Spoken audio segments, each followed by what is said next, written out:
Hello and welcome to Straight Talk. I'm Ayşe Süberkaş. One of the biggest hurdles in US-Turkish relations has been the stalled sale of F-16 fighter jets that Ankara requested back in October 2021.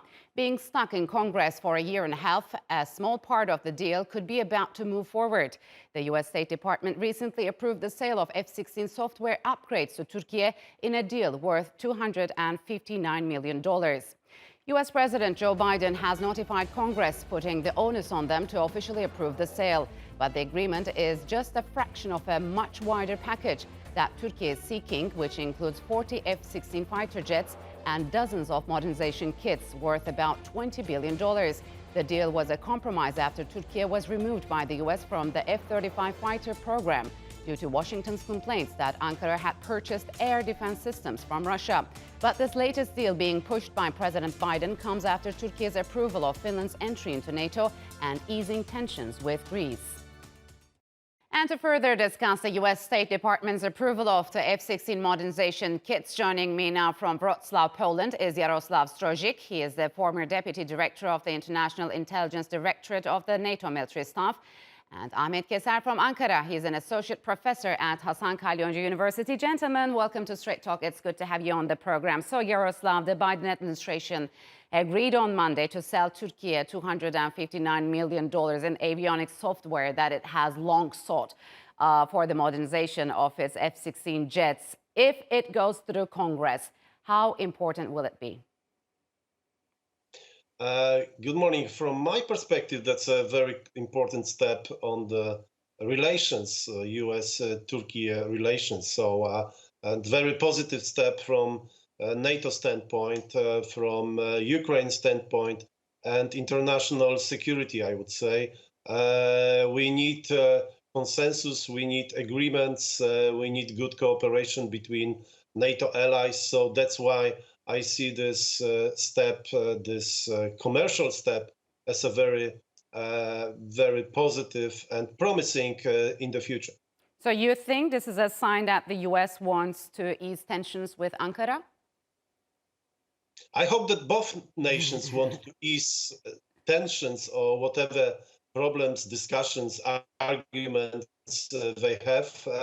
But I strongly believe, yes, that should be on both sides, and that could be to the benefit of such a great alliance as NATO is. So, Ahmed, what do you make of this timing? Although separate from the larger $20 billion deal Turkey is seeking, is this a step towards that?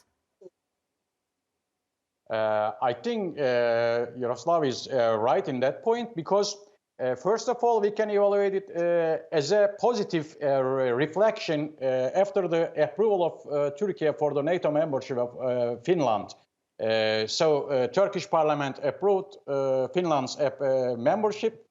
Then the United States want to show their appreciation for this one, for transforming this issue to a further step. Of course, we will see if the Congress will approve it positively as well. But I think we will have a positive receive from Congress as well. Otherwise, the State Department would not send the letter to them, I think.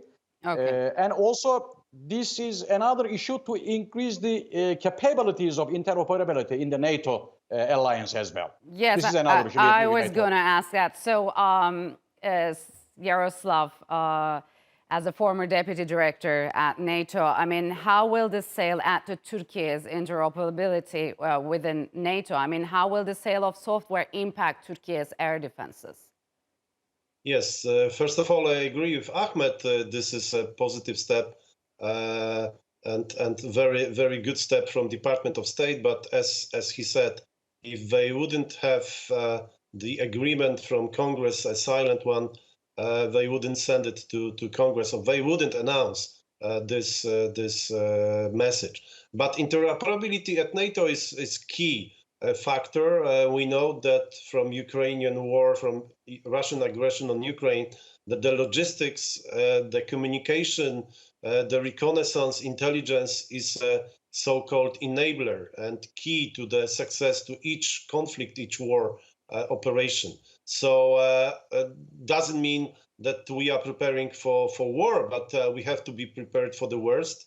and all NATO nations should be capable and to be interoperable on all levels. And the Air Force is always key to the success of each battle and war. So, Ahmet, have efforts by Turkey and Greece to de-escalate tensions in disputed areas made it easier for the Biden administration to get Congress's approval? For sure, it has a positive contribution on the matter because this is the issue to construct the balance between the relations between these two countries as well. Because after Turkey's discarding from the F-35 project, there is a gap for the Turkish Air Force until Turkey herself closes the gap by producing her own national combat aircraft. But this will take at least 5-10 years more to finalize the issue. So for the closing this period, Turkey highly needs modernization of the F-16 kits because this will increase the air defense as well. So modernizing these F-16s will increase the interoperability between the NATO ally countries' air forces, and it will increase the security of ally air forces as well. So this will decrease the tension, which increased after Turkey's purchase of S-400 air missiles as well. So this is a good step for the balance, and that's a contribution for giving a positive way towards the relations between Turkey and US and Turkey and Greece as well. So, Yaroslav, speaking of air defenses, the sale, as Ahmet mentioned, sale of Russian missile defense systems, S-400s to Turkey was one of the main reasons that led to this impasse. So can we say the issue has been resolved, and what will happen, you think, to the S-400s? I would like to be only optimistic, but I don't think this issue of the Russian armament that was bought by Turkey is fully resolved. That should be still discussed. As we said from the very beginning of this show, this modernization kits of F-16, it's the only positive step, but one step only. So you need more discussions, and you need more solutions to the issues which were the basis of the argument, discussions, non-agreements between Turkey and USA. And as I said, for the sake of the security, we have one common enemy at NATO, which is quite clearly now Russia. So, Ahmet, do you see a direct link with the sale of these modernization kits to Turkey and Turkey's ratification of Finland's NATO membership? I mean, because both Çavuşoğlu and Blinken said it was not. Of course, overtly they said it was not, but covertly we have to accept that I think there is an indirect relation, if not direct, we can say.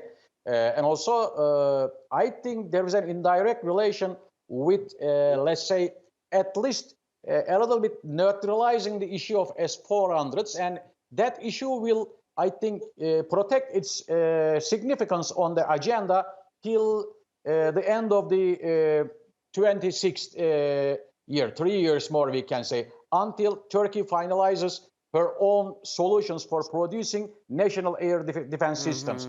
Until then only, this system might be neutralized totally, and the issue will be out of the agenda. But in the meantime, Turkey definitely needs to modernize its air fleet because they are aging, and since Turkey is excluded from the F-35, yeah, tough times. So last question, Yaroslav, is Sweden's membership to NATO now imminent? I mean, what are the remaining challenges, and how would Sweden's membership impact the alliance? We need Sweden into the alliance. We need this decision by NATO summit in Vilnius this year. And I am very positive and optimistic in this way that after elections in Turkey, there will be a different atmosphere, because that's election time and we understand some issues during that time. And also from those positive steps from USA, this issue of Sweden will be resolved. As I said, we need the potential of Sweden armed forces. We need the geopolitical location of Sweden as well to conclude the Nordic countries or Nordic wave to the alliance. So I'm only positive and optimistic in this regard. All right, gentlemen, we'll have to leave it here. Thank you very much for joining me on Straight Talk.